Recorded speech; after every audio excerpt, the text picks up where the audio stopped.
Malheureusement, dans le monde dans lequel on vit, on sera sûrement toujours obligés, nous militants, militantes, de faire des choses illégales pour que ça bouge. Tu manifestes pour sauver un bout de forêt de manière pacifique et puis au final tu te prends des clés de bras, ils se mettent à 4 sur toi. Ouais. Enfin, tu risques 24-48 heures de garde à vue, te faire ficher.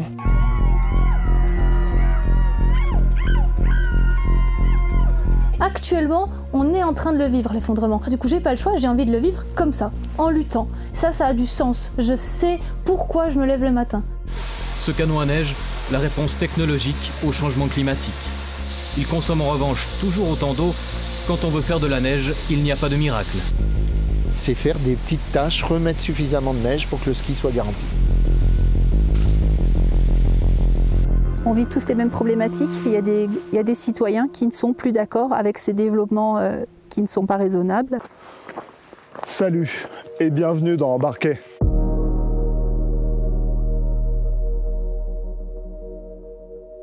La Clusaz, c'est une station de ski très connue des Alpes françaises en Haute-Savoie.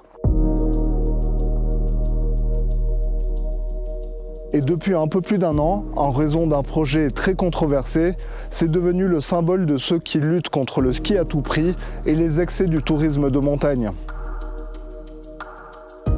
Ce projet, c'est un bassin de rétention d'eau destiné à alimenter des canons à neige. Et il sera construit sur cette colline. Pour le creuser, tu imagines le sort qui sera réservé à cette forêt. Ce nouveau bassin qui sera construit aura une capacité de 148 000 m3. Pour te donner une idée, c'est l'équivalent de 40 piscines olympiques. C'est énorme. Il y a un an, le collectif Sauvons le plateau de Borgard a reçu le soutien des activistes d'Extinction Rébellion. Ils ont remporté une première bataille en s'installant dans la forêt jusqu'aux premières neiges. L'acte 2 de cette lutte a démarré le 24 septembre dernier, quand la préfecture de Haute-Savoie a donné son feu vert pour le démarrage des travaux. Pour cette nouvelle bataille, des renforts sont arrivés des 4 coins de la France, mais aussi de toute l'Europe et de la Suisse voisine. Ils occupent la forêt et forment une ZAD. Dans cette vidéo, je vais te faire vivre de l'intérieur le combat des zadistes. Tu vas découvrir qui ils sont et quelle idéologie les nourrit. Je vais les suivre jusqu'au bout de leur lutte, c'est-à-dire soit jusqu'au 30 novembre, date au-delà de laquelle les travaux ne peuvent plus commencer, ou alors jusqu'à leur évacuation par la police.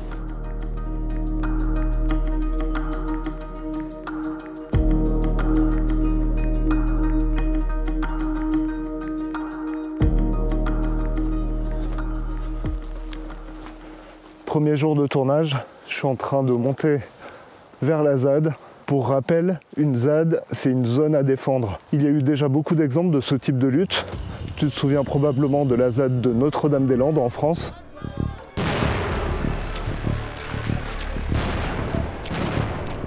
Et plus récemment, en Suisse, de la ZAD de la colline. Les activistes occupaient la colline du Mormont pour empêcher l'extension de la carrière exploitée par le groupe Holcim. À ce moment, toute personne présente peut être poursuivie pour insoumission à une décision de l'autorité.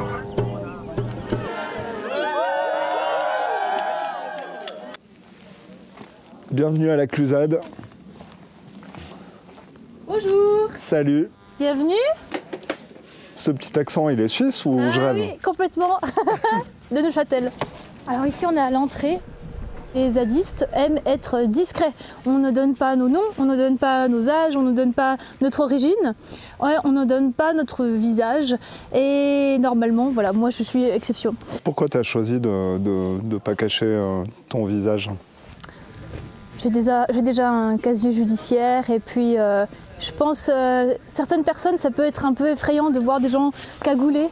Alors que c'est nécessaire, on ne le fait pas par plaisir, on le fait parce qu'il y a une répression policière qui est très forte, qui est très violente et qu'on est obligé d'avoir cette stratégie. Mais moi je pense que c'est important, quand les gens viennent, ils nous voient quand même à visage découvert, c'est important de montrer aussi qu'on est humain derrière, voilà. Parce que le but d'une ZAD, c'est comme son nom l'indique, c'est de défendre quelque chose. Donc ça veut dire que là on voit partout, il y a du bois. Oui. Des barricades qui sont en train qui continuent d'être construites. Ouais. Le but, c'est de tenir. La barricade, il y a de fortes chances qu'elle soit prise quand même. Mais si jamais là ça tient pas, bah, la stratégie elle se trouve dans les arbres. Tu vas me montrer ça? Exactement, allez viens.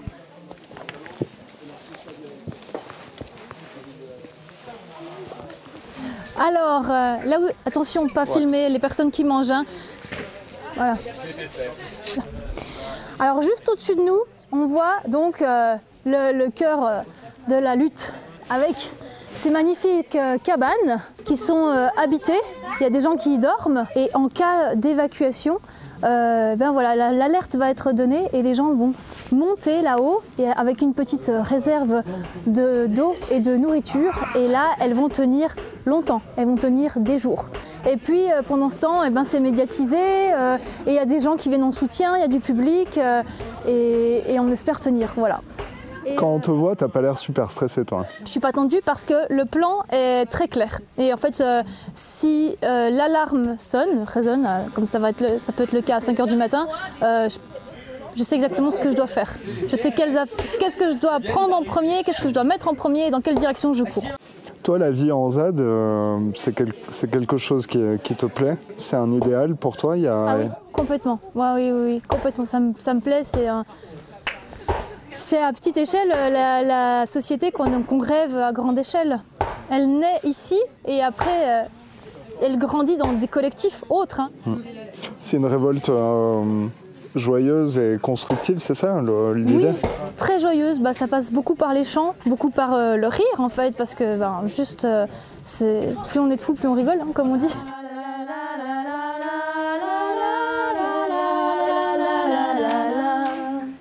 La la la la la la la la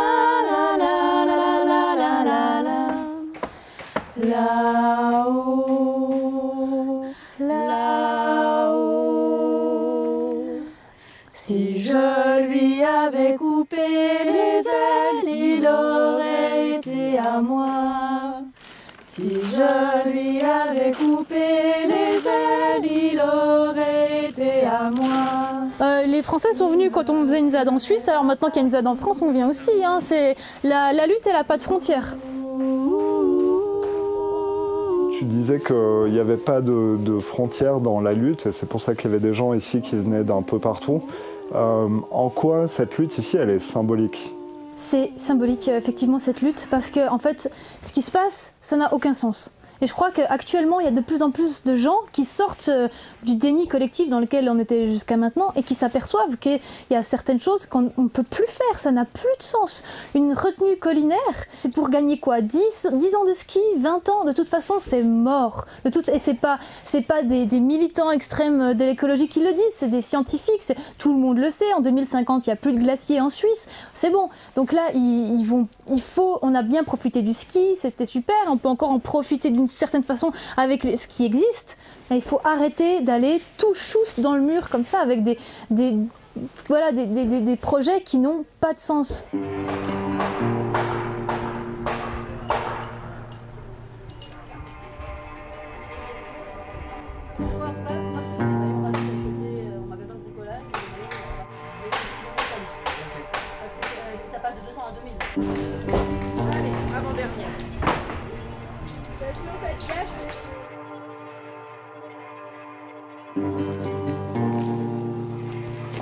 On se demande à quel point il peut y avoir des brigades policières qui viennent à pied depuis certains sentiers. Gravel, salut. Salut. Tu peux m'expliquer ce qu'on fait là? Alors là, on est en train de se balader à travers le plateau de Beauregard, découvrir un peu les chemins d'accès plus en détail. En gros, la probabilité d'évacuation, elle fait que d'augmenter. Ouais. Et nous, on a tout intérêt à connaître les lieux au maximum. Si jamais on doit partir vite. Y a des gens qui sont ok de se faire arrêter, qui vont résister de manière pacifique.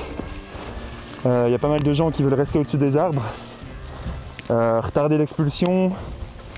Et il y a des gens qui veulent, de manière plus concrète, essayer d'arrêter la police par d'autres moyens. Ouais. Et toi, ta position, c'est quoi dans tout ça? Moi, je souhaite pas me faire arrêter, ça c'est clair. Il m'est déjà arrivé de me faire arrêter dans des occupations de forêt ou comme ça. Les procédures, ça dure plusieurs années, c'est des milliers d'euros ou de francs d'amende.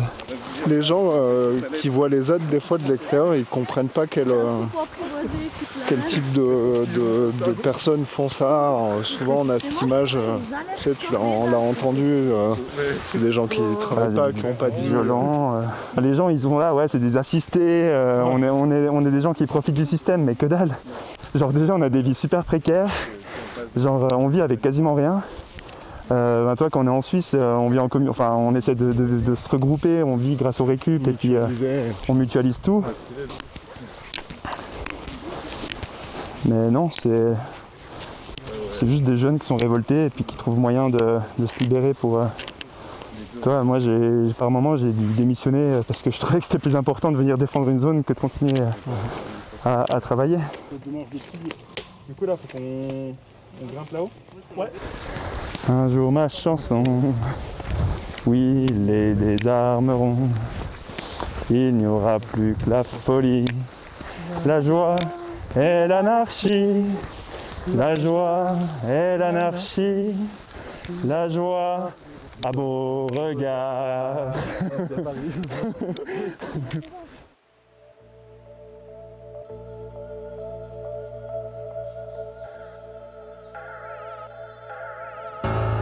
Deuxième jour de tournage, ce coup-ci, je vais passer la nuit avec les zadistes.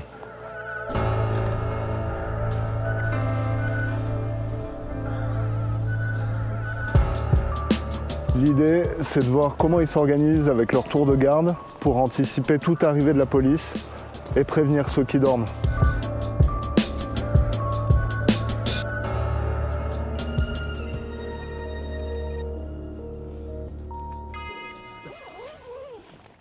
J'ai pu assister à la réunion de la ZAD. C'est là que tous décident l'attribution des rôles, le plan d'action pour le lendemain. Et ils ont bien accepté que je les accompagne sur la vigie de la fin de la nuit. C'est une heure stratégique, car la police intervient souvent à cette heure-là.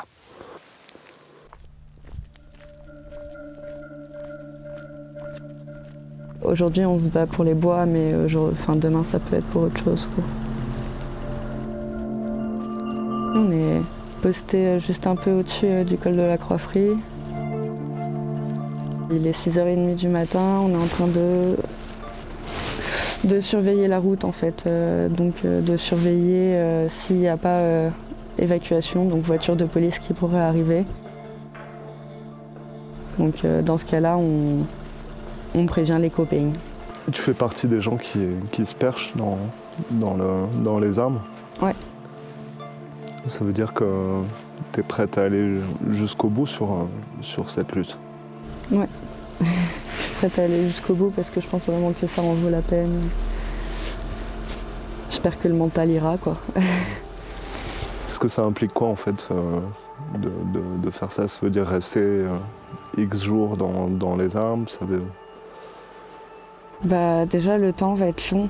Parce que rester perché, même si on a des traverses pour passer d'une plateforme à une autre, c'est quand même rester perché dans les arbres pendant un moment, sous tension, avec des chances que les flics te déconcentrent en fait. Donc ça peut être dangereux aussi des fois de se déplacer,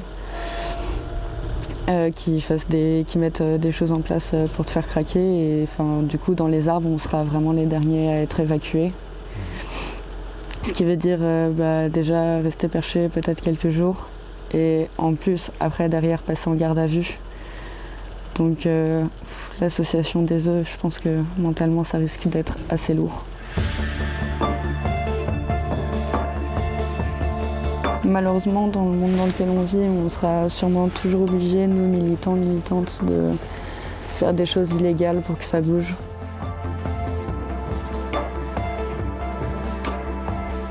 Il est 8h, rien à signaler, la police n'est pas venue.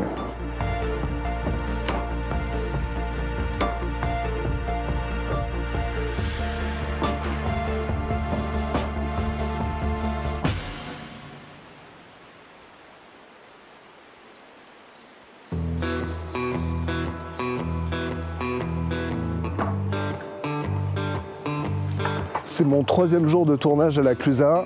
Et comme tu peux le constater, hier, il y a eu un retournement de situation complètement inattendu.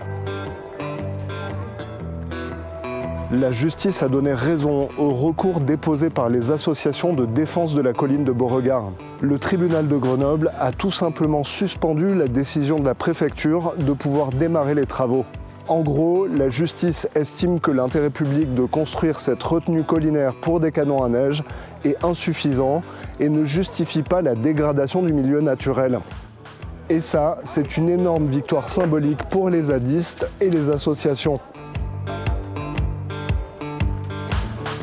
Dans la ZAD, c'est l'heure du démontage et on savoure la victoire. Ça justifie l'occupation qu'on a fait ici, qui était une occupation illégale, mais qui est validée par la justice après coup. Donc ouais, c'est super. Ça veut dire que c'était légitime et ça veut dire que ça peut aussi encourager d'autres projets où les gens se disent mais ok, ça a été voté, on peut rien faire, et puis en fait, si,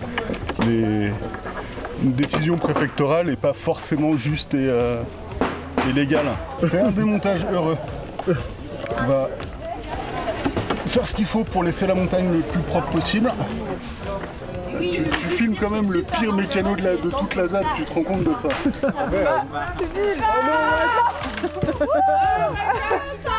La personne est morte mais pas la plateforme. C'est ça. Super.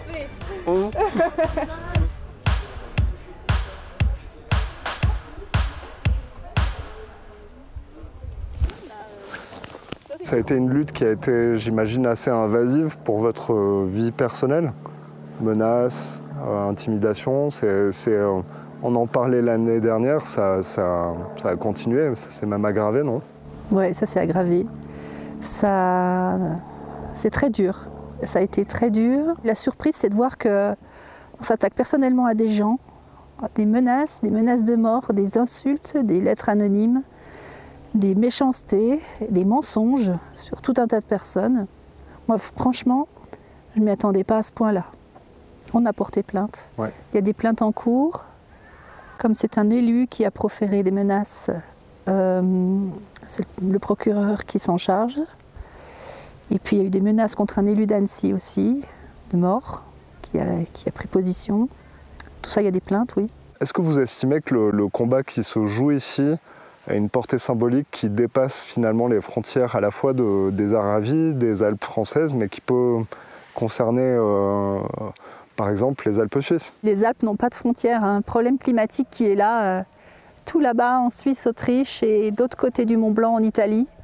On vit tous les mêmes problématiques. Il y a des citoyens qui ne sont plus d'accord avec ces développements qui ne sont pas raisonnables et raisonnés. Et en fait, c'est le principe des marchés. Si une station comme la Clusaz décide de ne pas augmenter son taux de couverture en neige artificielle, c'est parce qu'elle a la crainte que les clients iront chercher la neige ailleurs. Donc tant qu'il n'y a pas d'harmonisation de tout ça, sur l'enneigement, les retenues, la ressource en eau et maintenant l'énergie, eh bien en fait ils seront dans un marché concurrentiel où ils ont peur de perdre leur clientèle et les autres sont ravis de récupérer. Et c'est une logique normale de marché. Sauf que là, on parle de ressources d'eau, de biodiversité. Moi, je pense qu'il faut un traité alpin, oui. Mais ça, c'est clair. Et ça va être dur, hein, parce que déjà, dans la même vallée, on n'y arrive pas. Mais il faut vraiment entamer une discussion à l'échelle globale. Hein.